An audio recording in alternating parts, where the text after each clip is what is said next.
I need to understand the direction. I need to know what his programs are. I need to know what his social interventions are. I need to know what he's going to do for the youth. And I need to know what he's going to do for the country. And I found in Kufuor, somebody had been prepared from the time of Buzia.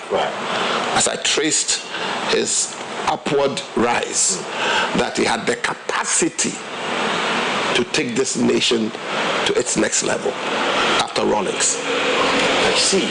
But before your 2 terms, yes, it did. Your 2000, any 2004. Yes. It's added on to 2004. Because what's the worship before rising in politics? Yes, yes. The reason why I didn't vote in 2004 is I wasn't in the country at that time. Okay. I was out of Ghana doing a program, and that's why I didn't vote. But I would have voted for Kufuor. But worship after Kufuor, Kufuor Dubai, when he Atamils, Mahama. And about are you saying by me? No, I'm telling you in terms of the person, like on the candidates. Right. Let me try for the MPP and then Mahama for the NDC. Because I want us to be careful that nobody will think that I support anybody. No. Because you're making the point that more tickets in the son. Tickets in most no ticket is another ticket no so. See a baumia and a ticket no so. Is it your argument, sir? Sign the bomb you didn't see a clarity in their vision. Unfortunately, I didn't see what their parties. Let me break it down. At that time, if you watch carefully, when the NDC came to power after Kufuor, everything was a mess. Everything was haywire. Not in terms of where the country had come to, but even the way things went after the election and the threats and people's cars being seized. Everything was just a mess. And somehow I foresaw that some of these things would be that way. I have nothing against Prof. The late Prof. May he rest in peace, wonderful gentleman. But everything was. And then also, you also realize that when His Excellency John Mahama won and came to power, for about 2 years, there was this court case dragging. 8 months to be specific. Yeah, 8 months. And all these things. So it took him even time to be able to set off and do things. And these were things that I just realized would happen if this went this way, if that went this way. But I still pray for Ghana. You still pray for Ghana? Yes, because I love my country. Some of us could have lived outside, but because some of my brothers, about half of us lived outside America and Britain, but I love this country so much, I would not exchange Ghana for any country, in spite of all that is happening. Now, Papa, be sure, like I said, now, Papa, you lead a congregation. Yes, I do. And as a leader, any Ghana for the, it is our responsibility to vote. Yeah. As a leader of a congregation, no. I encourage people to vote. How do you encourage people? I encourage people to vote. It's very simple. You see, I am very open with my congregation. My congregation know I don't vote. Oh, okay. Or they know, and they know I have given reasons why I don't vote. I want a leader to come who will tickle my fancy and excite me enough to put my, you see, my thumb. You don't see that in the current.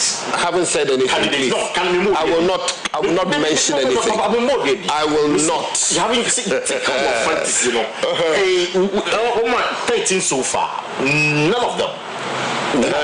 Tickles you. Maybe I'm excited about Ukadonko. That's a good one. I see. Yeah. I see. They know that you don't vote. They know that I haven't voted since Kufuor. Yeah, they know. I see. But I encourage people to vote. It is our civic responsibility to vote. I know some people will insult me and say all kinds of things. I'm not bothered. But I said I'm a conscientious objector. I set myself to certain standards. And there are a few Ghanaians who also do that. And I think that not only do I have to vote, but if I put my thumb on somebody, I must believe in the person enough to vote and be able to stand and defend the person and talk about the person and project the person. I'm with everything in my being. And I guess that for some time I haven't found that yet. You haven't found that yet? Yet. I see. I haven't said this time, but I said for some time. This time? That's my personal opinion. It will go to another one to this year. We'll see how it goes. But just a quick one on why we are here this evening. So, Yamina Mokasa, you are your servant. And it's believed that, of course, I'm a Bompire intercede on our behalf. For some time now, I'm not sure when it started, but for some time now, political prophecies are there. In an election year, but it's a we need, and this is big we need, and why is God confusing his own servant, the man of God? Rather, why don't you tell it this way? Why are servants of God confusing the people? God is not the author of confusion. That's scripture. Why? Some of these things are predictions and not prophecies. Look, it's very easy for anybody in this country at this moment to say that Muhammad is going to win. Okay. It's very easy. Okay. So I can come out with a prophecy and say, whoa, Muhammad is going to win. 52%. Okay. Because when you check the temperature of the country, the mood of the country, everything points to the fact that Muhammad could win. Okay. Now, I say could win because it's not a foregone conclusion. But people forget that Accra is not Ghana. Okay. Accra is not Ghana. And so the NDC people should be much more careful than they think. And then people should be much more careful than they think because Accra is not Ghana. And remember, I'm not a pundit, but if you go into things, Accra is normally split into two. Remember that the NPP will be fighting for the seats they lost. Right. And the factor of the Ashanti region too is very strong. Right. So nothing is a foregone conclusion with this election. I'm not predicting and I'm not prophesying, but I'm just making it clear to people that it is very easy to come out with a prophecy at this time and say Muhammad is going to win. But God hasn't told me that this person's prophecy is from him or not from him. But I want you to understand that God doesn't lie and God is not the author of confusion. What do you make of the conflicting prophecies here? Yeah, there's conflicting pastors, that's all. Conflicting. But at the end of the day, at the end of the day, we'll see who is the true prophet in this country. To be very emphatic. Oh, being emphatic does not make what you are saying the reality. It's like a preacher. A preacher can be, I tell you today that something is going to happen. But does it happen? Not being emphatic. But does it carry that grace, that oil? It's another thing altogether. A politician can stand on the stump and talk so powerfully. But does it mean he will win? Somebody can be working behind the scenes and will win the seat. So at the end of the day, being emphatic is just something big. But there are those who have argued, say, prophecy, and discourage. I believe that some of these things have to be discouraged. But since we have freedom of speech in this country, we cannot make this country a dictatorship. I have fought against anybody trying to curtail prophetic utterances. Because, okay, look at the pundits who determine if you check this region, check the polls. They can come out and tell you that, Ghana is the congregation. Don't make that mistake. Ghana is that congregation. They have an even bigger congregation. Ghana is. People listen to them just as people listen to pastors. And they come out and they predict who will win. Sometimes they're accurate, sometimes they're not accurate. Then why don't we tell them to shut up? I'm saying, why don't you tell the pundits to shut up? Why don't you tell them to keep quiet? They have the freedom of speech. They tell you that this particular party will win here, particular B will win here. And that one doesn't disturb Ghanaians. And so if a pastor comes and he predicts and one prophesies that this will happen, it's the same thing. No, because we see any boy the mass of one. Yeah, that is why I will not be found on the same platform with any political party. Besides that, I'm a member of the Ashanti Regional Peace Council. Right. So my duty is to maintain a level head and see that things go well in this country. So I am not going to be found in shots. Now, if anybody in any party comes to me, wants advice, I'll give them. If they want to be prayed for, I'll pray for them privately. If they want to come and speak in church, like recently the NDC candidate for Oyerepa came to say what he wants to say. If the MPP can allow the CPP, I'll allow them, because it is the duty of the church also to be very sociable in whatever it does, allow people to make their own decisions, informed decisions by what candidates say. So I will allow that, but I don't allow party paraphernalia in church. Oh. Zero. Oh, okay. It's in here. Make us say the Basabasa Babaja. You want me to go hard on you? Dear presenters, reporters, pressmen be here. Don't you think that to create a worse situation of what the pastors are doing? Oh, you are very much aware. We spoke behind the scenes. We spoke behind the scenes. I don't want to put those things up here because it's a personal conversation.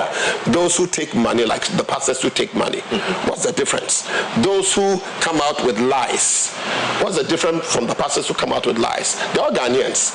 Those who scaremongering, somebody's been shot when they have not been shot. Those who say somebody beat someone when they have not been beaten. Those who say party A has done this, party B has done this. And their reportage goes further than some of these pastors. So tell me, who is causing worse damage in this country? Is it the pressmen or the pastors? See, you are quiet. This is our question. What is the difference between what some of the pressmen are doing? The insults on TV, the insults on the radio, generating anger amongst the populace. Tell me. See, in simple, clear terms, you must offer you are making that statement. No, I'm just asking the question. There is freedom of speech. I'm not going to hold brief for anybody. Anybody who chooses to say what they say. Look, if somebody says something you don't like it, whether it's a pressman, a pastor, and you think you can send them to court, send them to court. If they denigrate you, that's the way it should go in this country. If one or two people have been sent to court, dumped in prison, some will stop. That is the rule of law. Right. Yeah. But we take it in Jamaica, not getting here, Juma. Pressman, we're not doing here, Juma. And so far, we're about them. And we allow things to go free.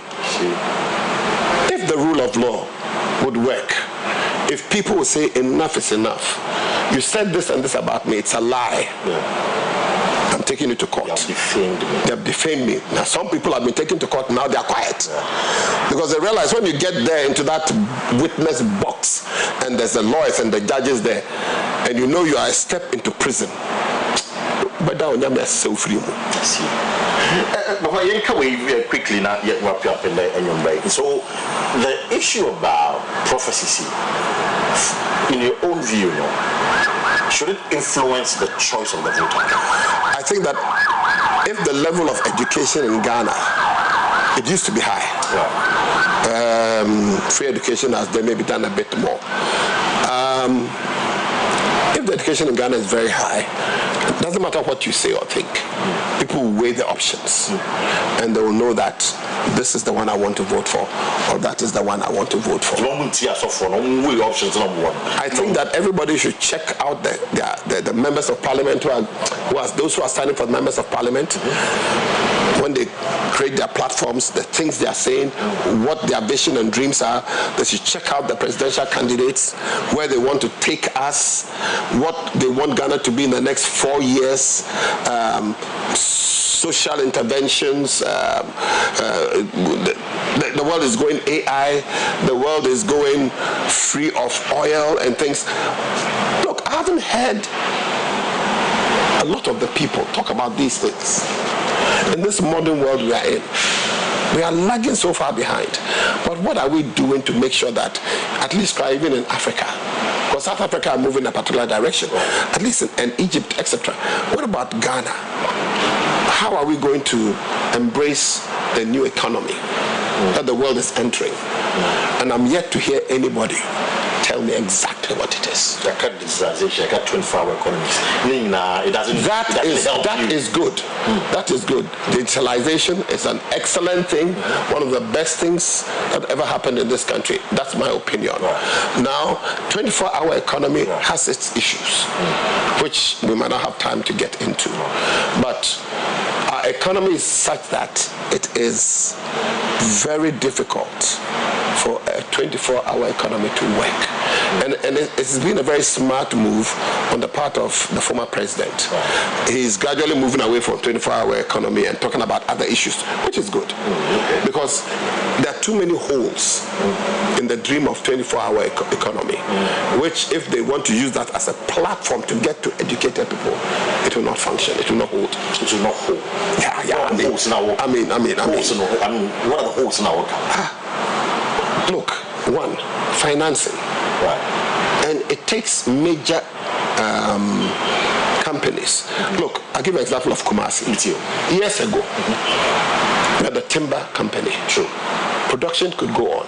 There was timber supply, location of the industry, etc. So, 24 hours, they were working. Niger David, and all those other timber firms. There were factories that were working in this city 24 hours.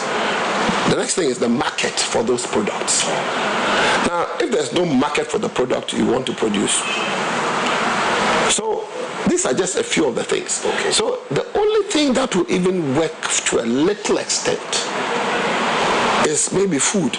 But food, apart from Bantama and Accra Osu night markets, which has become a whole place and circles. When I was young, I used to eat chofi and fried yam there. Yeah, from when we moved from the discotheque, we would come and eat there. You see, so apart from these places, what restaurant in Accra Kumasi is going to function for 24 hours? Of course, even hotels.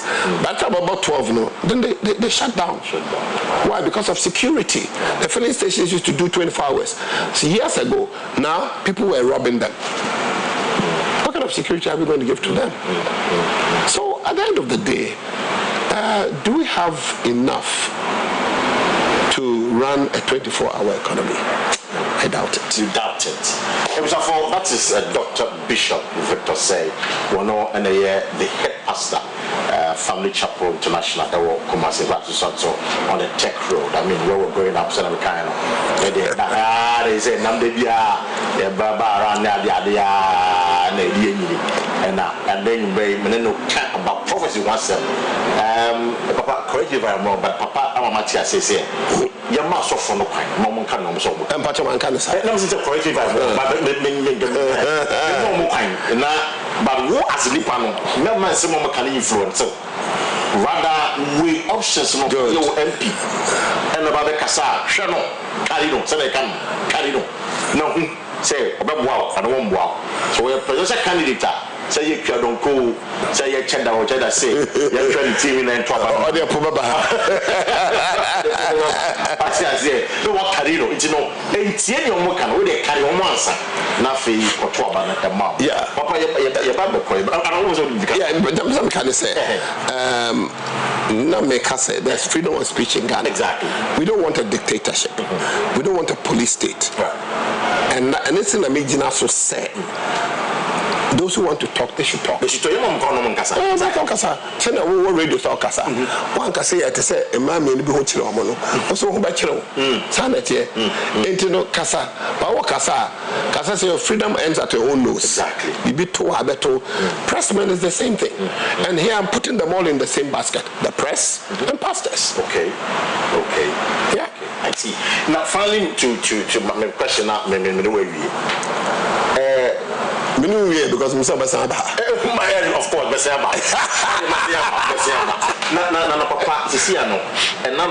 was a new story about a generation of argument. Yeah, I used to be an Assemblies of God too. Right. Now, your mom and coupon choose a leader. I mean, so why do happen there?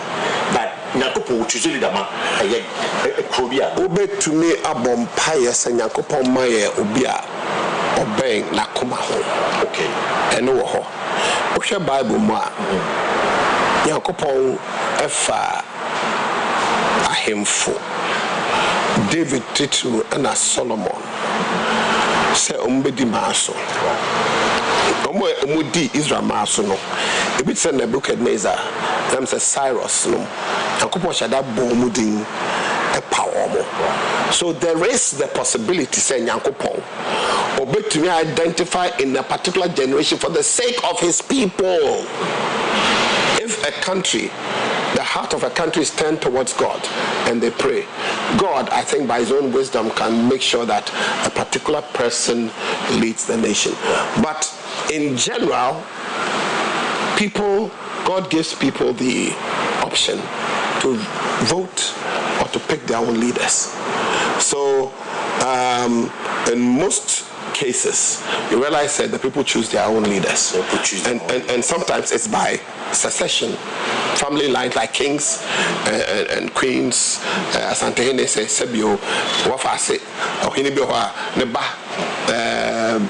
and things like that. Sanity. But you should Ghana, I say share on mine, because I mean, the very political conscious somewhere in 2000. Because I so your mom penny go need the right person. There's nothing wrong with that. Your vampire no. But Ghana, what you Ghana? Vampire born leaders in Ghana. Can't what can be say? I think some can say free education is good, right? Even though I would have preferred say those who can pay should pay. Okay, but I know it won't happen with the MP. The current administration. Yes, right. Because you to meet your pay because it's a lot of money that goes there, and that money could have been used for something else, hospitals, roads, etc. Right. Housing. Now, with all these people, I think say when people are educated, like in America and in Britain, UK, in Germany, they think through policies, but we haven't got there yet. So we think with our heart instead of our heads. Ghana do a position where people can think through policies. No. So people vote their heart. They vote their family. Generations have voted for XYZ party.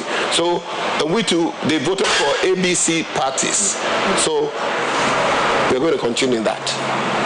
I tell you something, in my home, one of my daughters is going to be called to the bar on Friday. Right. Another one is also doing law, doing her BL. They also have masters in administration. My son is doing a master's in marketing. Another one is at Noguchi. My eldest is a doctor.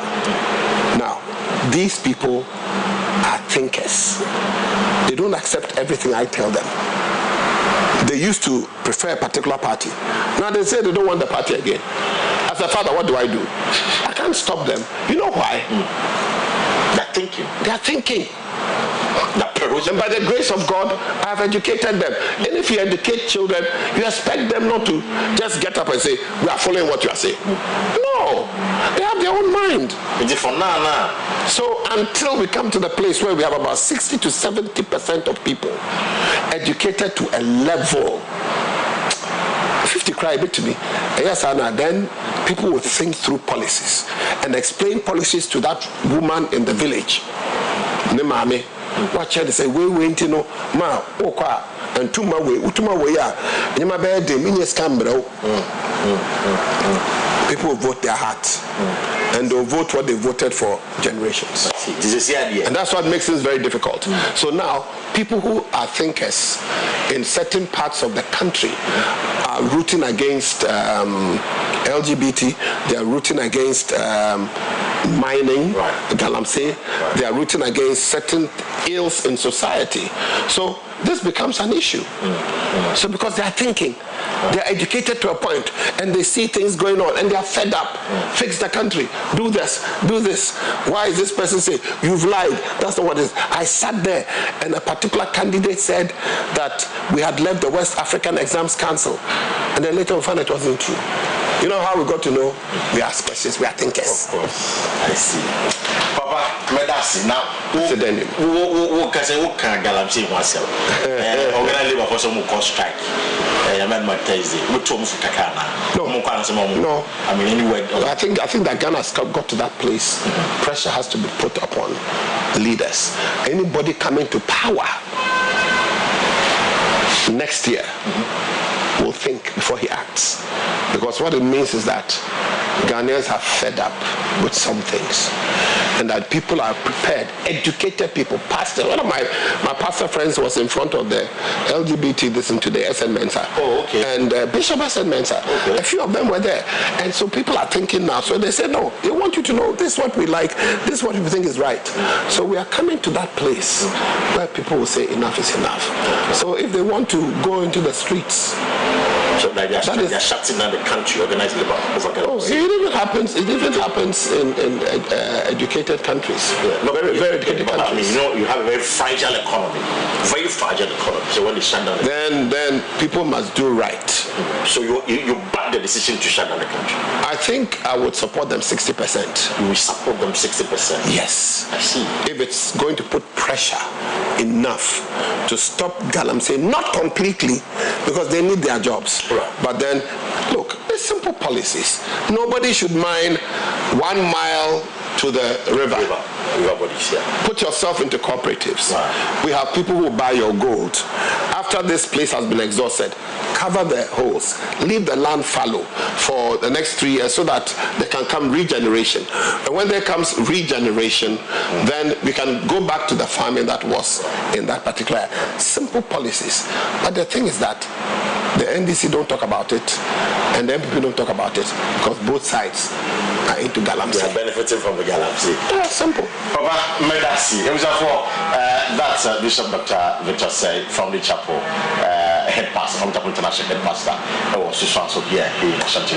Papa, if there's a word or two beyond one let's go and vote. You know why I'm laughing? I know why you're laughing. Let's go and vote. But remember this.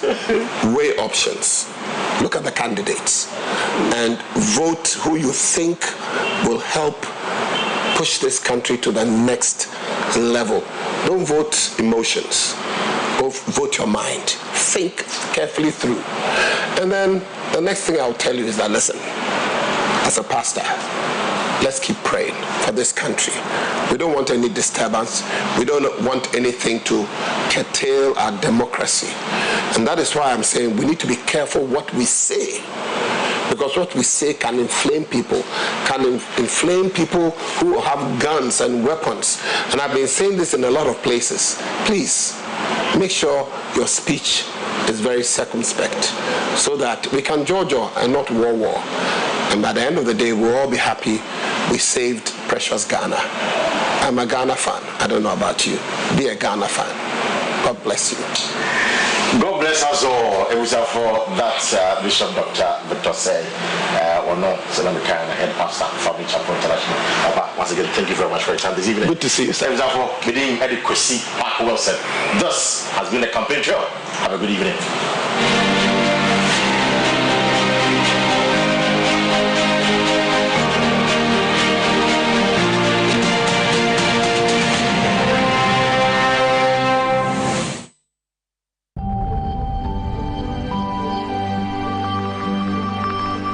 Oyerepa TV, Efrenyame.